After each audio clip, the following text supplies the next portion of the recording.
Eu queria só apresentar muito rapidamente o Pedro Cardona. O Pedro, que está aqui ao meu lado, vocês conhecem, é um grande portista, é notório, é um grande colecionador de diversos objetos ligados ao Futebol do Porto, entre os quais equipamentos. Portanto, o Pedro trouxe aqui um conjunto de equipamentos que pôs ali e vai-nos falar um bocadinho dos vários equipamentos e do que isso representa na história do Futebol do Porto. Ora, muito boa tarde a todos. É um prazer estar aqui pelo 5º ano consecutivo, onde realmente nós partilhamos tudo o que tem a ver com o portismo, com o clube, onde partilhamos ideias de diferentes formas de pensar, mas vamos, ao cabo, dar todos ao mesmo lugar.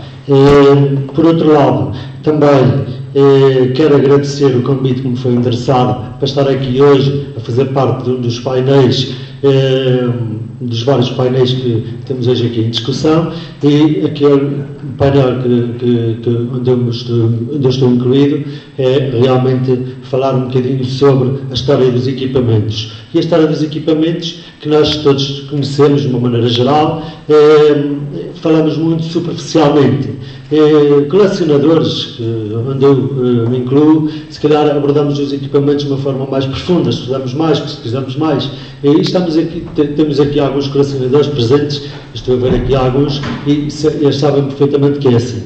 Eu gostaria de começar por fazer uma breve apresentação muito rápida da minha pessoa enquanto portista, e se eu realmente sou portista, devo, não diretamente, mas indiretamente, ao meu tio-avô, que já nos anos 20 acompanhava o Futebol do Porto para todo lado e que passou o portismo para o meu pai, que também está aqui presente, e o meu pai, naturalmente, fez seguir o legado.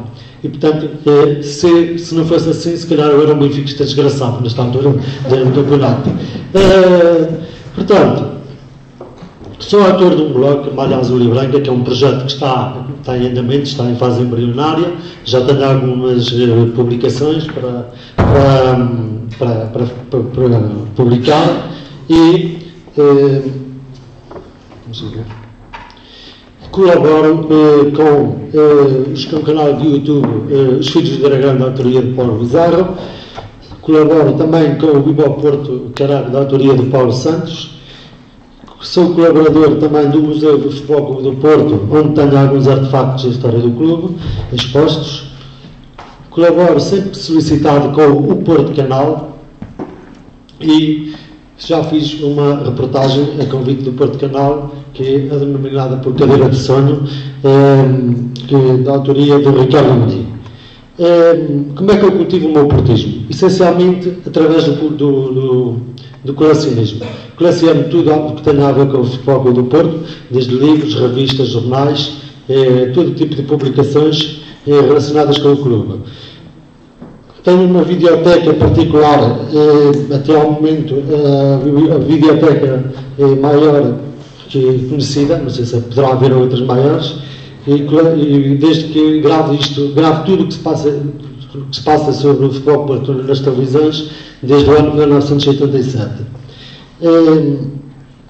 E por fim, tenho uma coleção de camisolas de jogadores e jogadoras do Futebol Clube do Porto, que coleciono essencialmente camisolas de equipamento principal.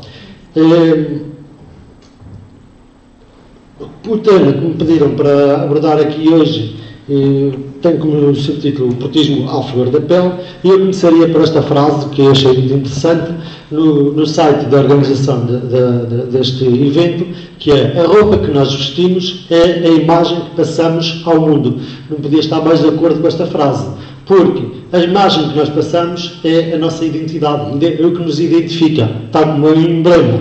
E, portanto, qual é a importância e qual é o simbolismo do equipamento? Acima de tudo, é o nosso equipamento, o tipo de equipamento que nós envergamos: listas azuis e brancas às listas verticais. E o equipamento e o emblema, penso que nunca devem estar dissociados. Isto é a opinião que eu tenho. Agora, estamos a falar exclusivamente do equipamento principal. Temos, no qualquer clube, temos o equipamento, há o equipamento principal, depois Temos os equipamentos alternativos e, por fim, os equipamentos de guarda-redes. Eu vou incidir a minha apresentação no equipamento principal, porque é o equipamento que nós envergamos a maior parte das vezes e, por uma questão de tempo, tive que fazer opções. Não dá para falar em tudo o que há para falar. Há muita coisa que poderia ser abordada. António Nicolau de Almeida, que fundou o Futebol Clube do Porto em 1893 e nos poucos tempos que o Futebol Clube do Porto esteve em atividade, sabemos que efetuou um jogo com um clube lisbonense em 1894, mais propriamente em março de 1894. E aparece aqui uma imagem do clube lisbonense de 1894, com a taça vencida frente ao Futebol Porto, porque o Futebol Porto infelizmente perdeu este jogo, e a questão que eu deixo no ar, porque nunca consegui ver, é porque é que nunca apareceu uma imagem do Futebol Clube do Porto do ano 1894? É esta a questão que eu deixo no ar, é isto que gostaríamos muito de ver respondido, nunca conseguimos saber. José Monteiro da Costa, depois de um pequeno hiato, uma pequena interrupção no clube, refundou o Futebol Clube do Porto e, a partir daí, o Futebol Clube do Porto nunca mais parou a sua atividade. E passo já aos primeiros anos em que o nosso primeiro equipamento é equipamento branco e vemos neste 11, nesta fotografia deste 11, vemos dois equipamentos azuis e brancos às listas verticais. O segundo equipamento apareceu logo no segundo ano, em 1907, e, segundo rezam as crónicas, o equipamento é vermelho, inspirado no Arsenal de Londres. Ora bem, esta é a imagem em que vemos também o presidente José Monteiro da Costa, vestido aqui com um casaco, com uma camisola por baixo, e dá a sensação que realmente o equipamento é vermelho. A questão que eu pergunto é, será mesmo vermelho? Vermelho Arsenal? Vamos ver como é que é o equipamento do Arsenal de 1906. Parece-nos vermelho? A partir assim. Mas de 1907 a 1910, o equipamento do Arsenal não é vermelho, é sim granado. Tanto que, em 2005, 2006, o Arsenal equipou realmente de cor de vinho numa homenagem ao centenário do clube. Portanto, fica aqui a questão, vermelho ou granado? É uma questão que está por responder.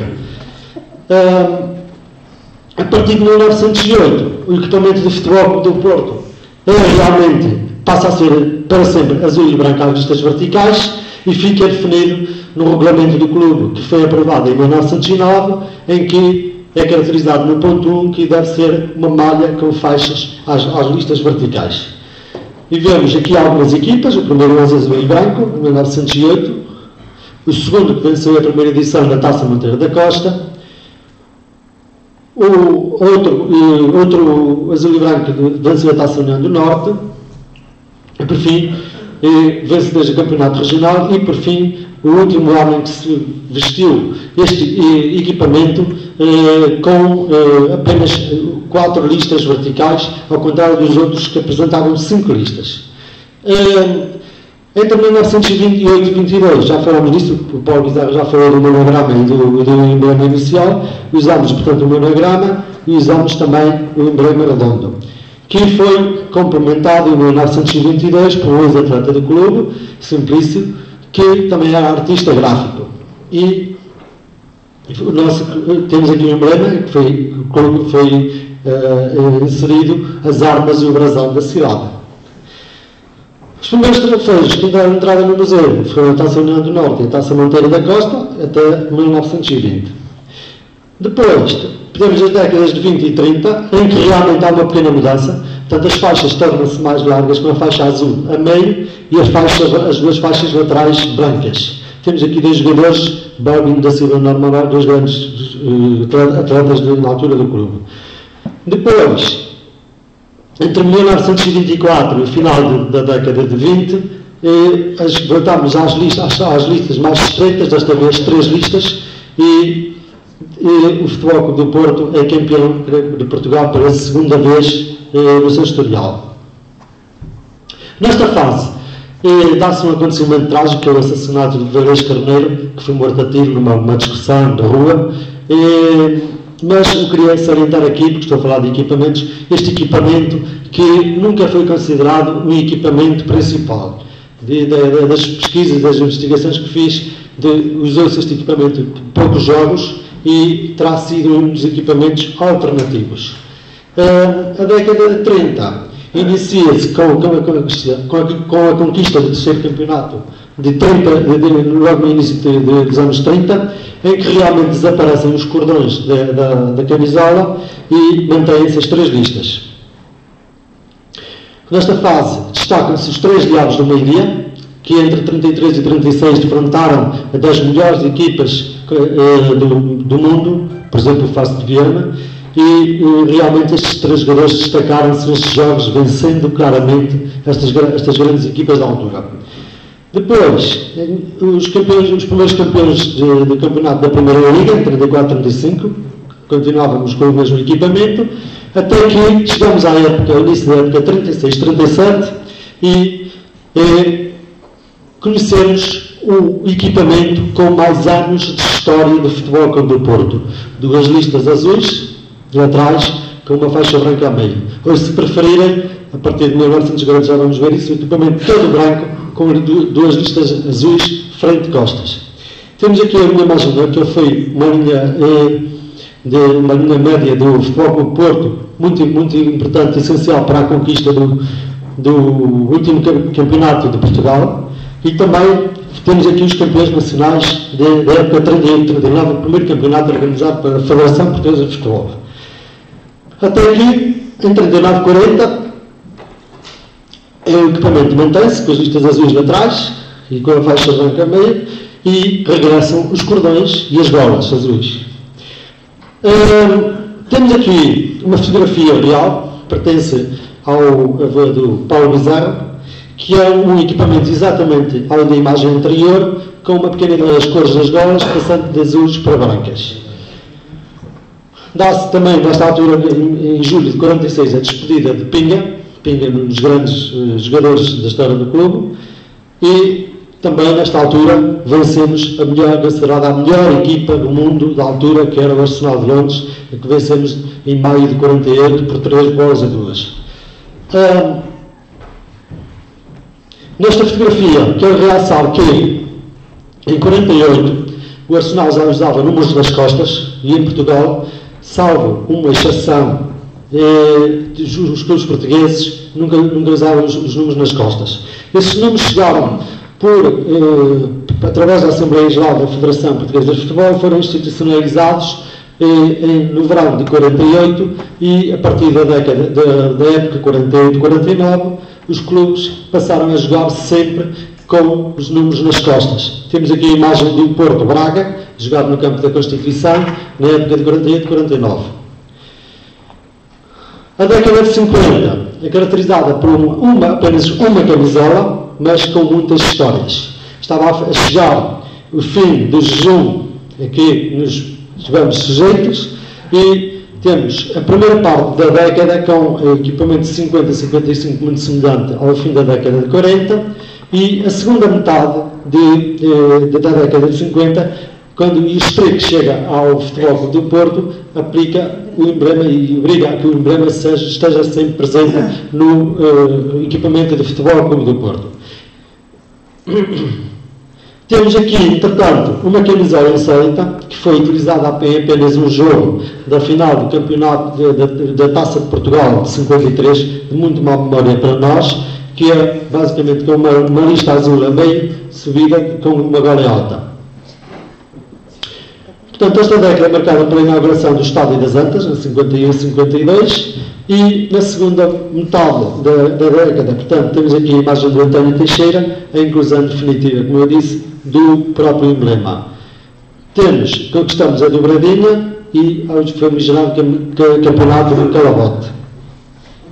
A década de 60, temos aqui, supostamente, uma camisola do Azumir, brasileiro Azumir, que jogou no Futebol Clube do Porto, a camisola muito semelhante ao fim da década de 50, com algumas diferenças de pormenor a nível de mangas. E temos aqui duas equipas, uma de 64 e outra de 66, em que as diferenças entre as camisolas são no nível pormenor, com golas e com mangas com debruados. Na década de 60, 70, tivemos uma camisola que perdurou por 10 anos, com umas diferenças mínimas de pormenor que agora não interessa abordar, e que é a camisola que está ali no marquinho.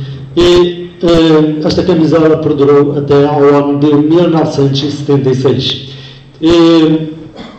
Neste período, o Futebol Clube do Porto venceu a Taça de Portugal, em 67-68, e é marcado também por dois acontecimentos totalmente antagónicos. Um foi a morte trágica de Pavão, em 73, e menos de um mês depois, a contratação de Teófilo Cubillas.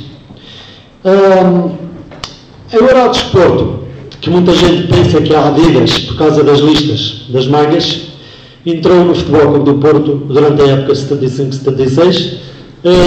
Há muita gente que jogava que era Adidas, inclusive eu também joguei que sim, até ver esta camisola, que esta camisola não é minha, mas que ficou ela nas mãos, e que realmente vê-se, é uma camisola do Eurodesporto que foi utilizada durante 3 épocas. Tanto que na época seguinte, uma vez por causa das listas, que é uma das marcas da Adidas, o Futebol Clube do Porto, temos aqui uma imagem de 75-76, o Futebol Clube do Porto jogou com o Eurodesporto, mas já sem as listas das mangas. Depois, neste período, destaca-se em 1976 o regresso do mestre José Maria Pedroto, e é aqui que nasce o Futebol Clube do Porto, que nós conhecemos desde o Futebol Clube do Porto de nível mundial. Foi aqui que nasceu o Futebol Clube do Porto, em que se lançaram as bases para o Futebol Clube do Porto se tornar dos maiores clubes mundiais. Começa pela conquista da Taça de Portugal e o Reinaldo Adidas chega em 78 por um período de 19 anos e temos aqui uma camisola supostamente de António Oliveira da época 78-79. A década de 80 inicia-se pouco depois de 2 anos depois, em que aparece a Puma, que nos equipou e coabitou com a Adidas. Temos aqui duas imagens, uma no jogo com o Sporting para o campeonato e outra na Taça das Taças, frente à Roma de Itália. E em 1983, pouco tempo depois do presidente Pinto da Costa assumir a presidência do clube, uma das suas medidas na sua campanha era arranjar um sponsor para a camisola de futebol principal. E esse foi conseguido durante julho de 1983, já estava apalavrado, mas só foi assinado em julho de 1983, que foi estreado na final da Taça de Portugal, em agosto de 1983, já em pleno início da época 83-84.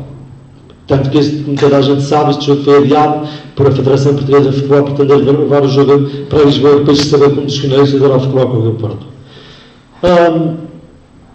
Temos aqui a imagem do equipamento e atingimos neste ano a primeira final europeia, neste jogo, 2 dias antes, ainda se discutiam os contratos com os equipamentos que iriam patrocinar a final. Se seria a Adidas ou se seria a Puma.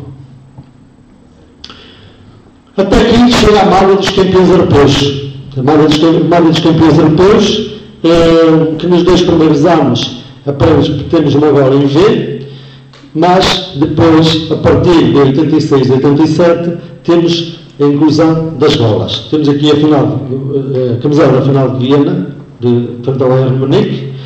Temos aqui a camisola da final da Taça Intercontinental frente ao Peñarol. E depois temos aqui os campeões da Supertaça Europeia. Como sabem, nas últimas finais anteriores não podemos usar o Revigres. Até que, entrando na década de 90, apareceram as primeiras camisolas de poliéster, em poliéster. Umas camisolas muito mais práticas, muito mais leves, muito mais confortáveis para a prática de futebol e mesmo para os jogadores. E depois, em 93, 94, acontece uma coisa muito engraçada em que, salvo exceções, muitos jogadores, os jogadores todos jogavam com camisolas de tamanho XL. Se repararmos no braço direito do Rui Barros, vemos que uma camisola de manga curta quase que lhe bate no pulso. Portanto, temos aqui uma situação em que, durante 2 épocas, jogaram com camisolas XL. Chega a época, esta época marcada também pelo falecimento trágico do Rei Filipe e o primeiro campeonato do pentacampeonato. Em 95-96 são introduzidos pela primeira vez os números fixos nas camisolas e os nomes, mas apenas no campeonato nacional, porque nas competições europeias e nas outras provas nacionais jogávamos sempre de 1 a 11. Por exemplo, o Emerson, brasileiro, Trinco, que jogou no Futebol Clube do Porto, jogava no campeonato com o número 23 nesta época e nas competições europeias e noutras provas jogava com o 6. E em 97, na altura do tricampeonato, dá-se o fim do reinado da Adidas, 19 anos depois, com o tricampeonato e a goleada na Supertaça na Luz. E entra para substituir a Adidas, entra a Capa com um contrato de 5 anos. 5 anos. Mas o contrato só foi cumprido 3 anos, porque depois entrou a Nike, como nós todos sabemos. Temos 2 conquistas inéditas, o Tetra e o Pentacampeonato. O fim da Capa dá-se numa época com muita paixão, que foi uma época em que ficou marcado o campeonato por uma grande exibição de um árbitro que arbitrou um jogo em campo maior. Nesta época ganhamos apenas a Taça de Portugal. No ano 2000 dá-se uma mudança de paradigma, completamente. Com a criação das sociedades anónimas esportivas, com a entrada de marketing em força, com a venda de produtos em massa, era inevitável a mudança de modelo. Ou seja, todos os anos temos um modelo de camisola diferente, seja para a equipa principal, para o equipamento principal, seja para os equipamentos alternativos. E, inevitavelmente, dá-se um corte com mais de 60 anos da história. Ou seja, durante 60 anos tivemos o mesmo tipo de equipamento e a partir de agora temos um equipamento diferente. Portanto, eu costumo fazer muita pesquisa e costumo também ouvir as opiniões dos adeptos em geral, nas redes sociais, nos espaços fechados, nos fóruns e até mesmo pessoalmente, e recolhi alguns testemunhos que eu acho que vale a pena ler alguns. Há um que diz: eu gosto muito do equipamento, desde que seja bonito é o que importa. Qualquer um que leve o nosso símbolo é bom, uns mais do que outros, como em tudo na vida, mas não é mau. Desde que não evoluam para listas horizontais, estamos bem. O que me interessa é ganhar. Mais à frente, diz esse sujeito, por mim até pode ser vermelho.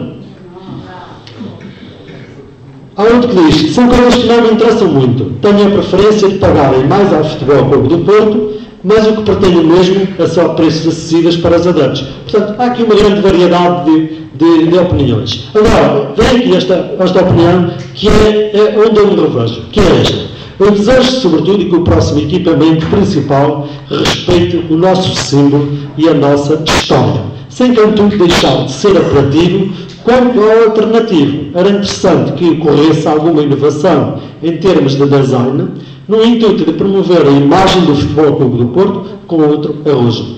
É nisto que eu me revejo.